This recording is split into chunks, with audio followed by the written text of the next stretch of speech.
Good evening, ladies and gentlemen, the Managing Director, the Directors of RC Manubhai Group of Companies, and of course all the staff. It's a very long walk from there to here, but it gives me much pleasure to be here tonight. You know, I was just thinking whilst I was sitting there to what to say to you. And on Thursday, I was with a group of accountants in the morning. And then in the evening or in the afternoon, I was with the Fiji Airways staff. Yesterday evening, I was with a group of doctors in Fiji who work in all the public hospitals. And today I'm here with the staff from RC Manubhai.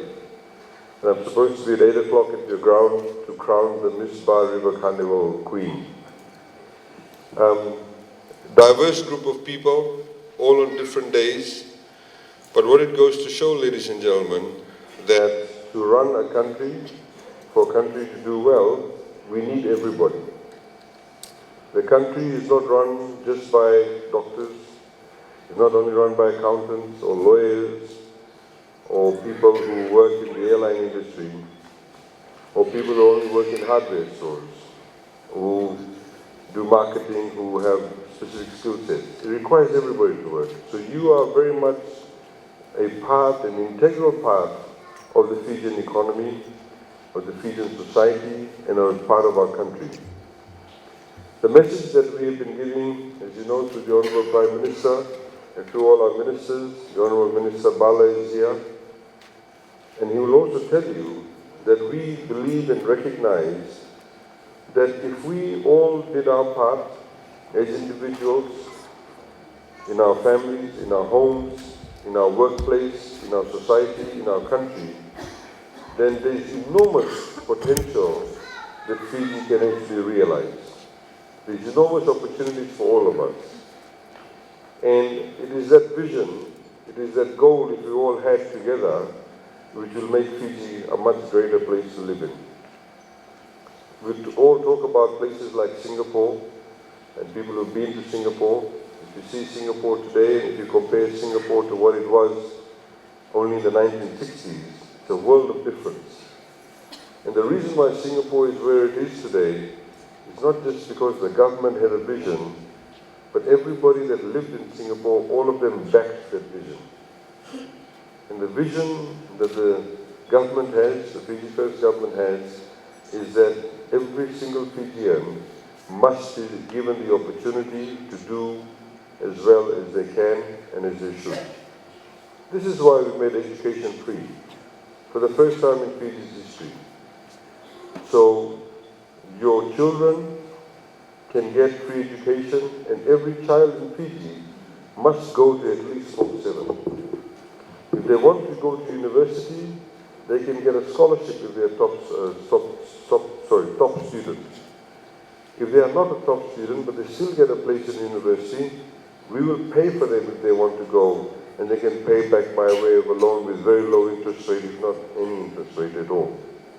If they don't want to go to university, we today in Fiji have 13 technical colleges that we've set up, where they can learn carpentry, electrical work, joinery, cooking, pastry work, automotive engineering, all in 1-year courses.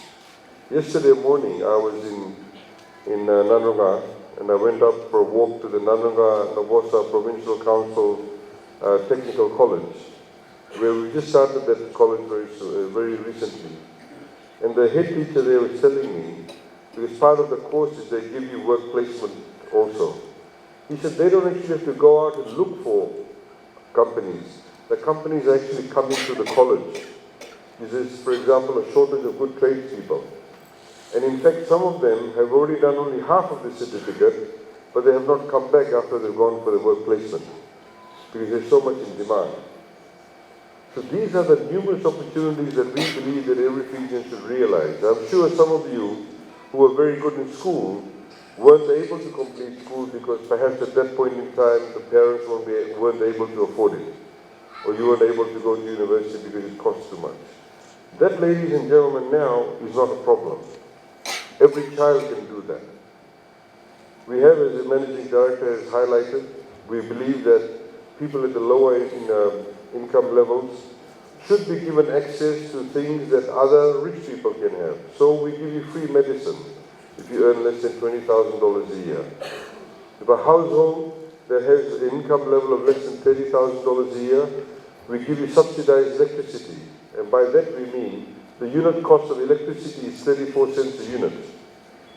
If your home earns less than $30,000 a year, we pay 17 cents of that for you. So you pay only half the bill if you use up to 95 kilowatts. We give 90,250 liters of free water every year if your household income is less than $30,000. We also give subsidized bus fares. We spend now nearly $21 million a year in paying bus companies to take students from low-income families to their schools. So these are the kind of initiatives we're undertaking because we believe that those people who are at the lower end of the socioeconomic scale must be given that equal opportunity. It of course puts more money in your pocket. If you're a parent and you have 3 children, at the beginning of the term every year when you need to pay school fees before, now you no longer have to pay that. So at least $300-400 is saved and that's in your pocket. So these are the ways that we are helping. Equally, of course, it is very important that we all contribute. And we get very encouraged.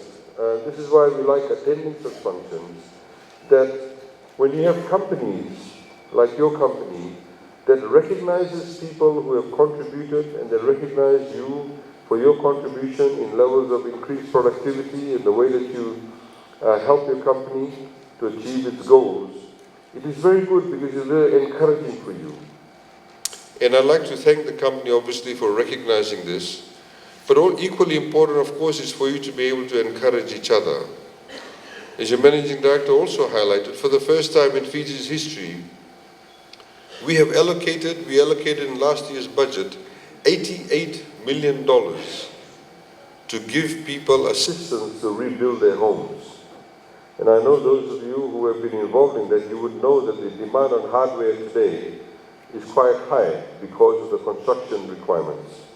And at the moment, we still aren't able to meet all the requirements, and we hope they'll be achieved very, very soon. And we look forward to your assistance in that, because there's still many Fijians who do need that assistance. We have in this year's budget allocated another $20 million. Now what that does is that it helps the private sector, it helps you, it increases job capacity within your companies, it helps your business, but also at the same time, in a very efficient manner, we are able to deliver those goods and that type of building material that those Fijians who lost their lives and lost their homes are able to rebuild once again. So I'd like to thank you very much for your contribution to your company. I'd like to thank you very much for contributing to your country. Please remember that you are all very, very important for Fiji to become a successful country. Nobody is less important than anybody else. Please remember that. And we believe that. You know, the story that I tell, that sometimes in some of the ministries, you know, people always complain about the drivers. Oh, this driver did not come on time and he's a lazy guy or does not do X, Y, Z. And they don't, probably sometimes the drivers are very good, but the senior staff don't necessarily talk to them. They don't take the time to talk to them. They don't maybe have a cup of tea with them. But the day that the driver does not come to work, everybody misses the driver. Because nobody's there to take them to wherever they want to go to. So my point being is that all of us are like a clogs in a wheel. If one spoke is missing, the wheel does not function well. So every single person is important. If you're a manager, if you're a deputy manager, please understand that the person who's a very junior person is very, very important to you. Because remember, the philosophy should be, you must always have good people working around you. If you have good, dedicated, smart people, hardworking people working around you, and you're a senior person, they will always make you look good.